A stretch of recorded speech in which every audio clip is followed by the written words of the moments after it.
Hello, এই দোস্ত, আরে তুই কি করতেছিস? তোর এত দেরি লাগে? তাড়াতাড়ি চলে আয়, খেতা কাপড় নিয়ে আমি মসজিদের দিকে চলে গেলাম। হ্যাঁ, তুই তাড়াতাড়ি চলে আয়। ঠিক আছে, ঠিক আছে।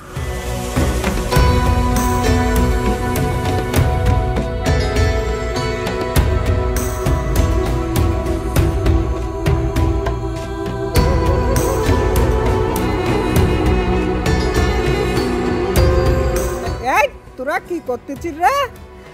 চাচু, আপনি কম্বল বেচতে কই যাচ্ছেন? সে খবর তো তোমরা রাখবা না, তোমরা শুধু দেখবা কোন দিন জিলেপি দেই। হ্যাঁ, এই যে আজকে সবে কদরের রাত, সে কথা কি তোমাদের খেয়াল আছে? জানি তো। জানো জানো তো তোমাদের প্রস্তুতি কই? এই আমরা ছোটবেলায় এই সবে কদরের রাতের দিন খেতা বালিশ নিয়ে মসজিদে থাকতাম, সারা রাত ইবাদত করতাম। হ্যাঁ, কত মজা হতো। আর এখনকার ছেলেবেলে মোবাইলে ইবাদত করে সারা রাত, মসজিদে যেতে চায় না মোটে। আপনার সব কথা ঠিক আছে, তবে শুধু যে 27শে রমজান শবে কদরের রাত হবে এটা ভুল। রমজানের শেষ 10কে আমাদের এই রাত তালাশ করতে হবে। কি বলিস?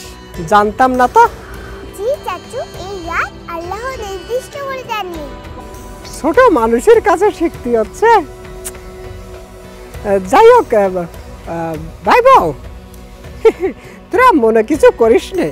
এই আমি হচ্ছে আধা সরকারি লোক তো, এই বিভিন্ন চাপে পড়ে সবকিছু ভুলে যাই। হ্যাঁ, তা যাই হোক, তোরা যে কাজ করতেছিস কর, মোবাইল টেপ। হ্যাঁ, আমি তাহলে এখন আসি।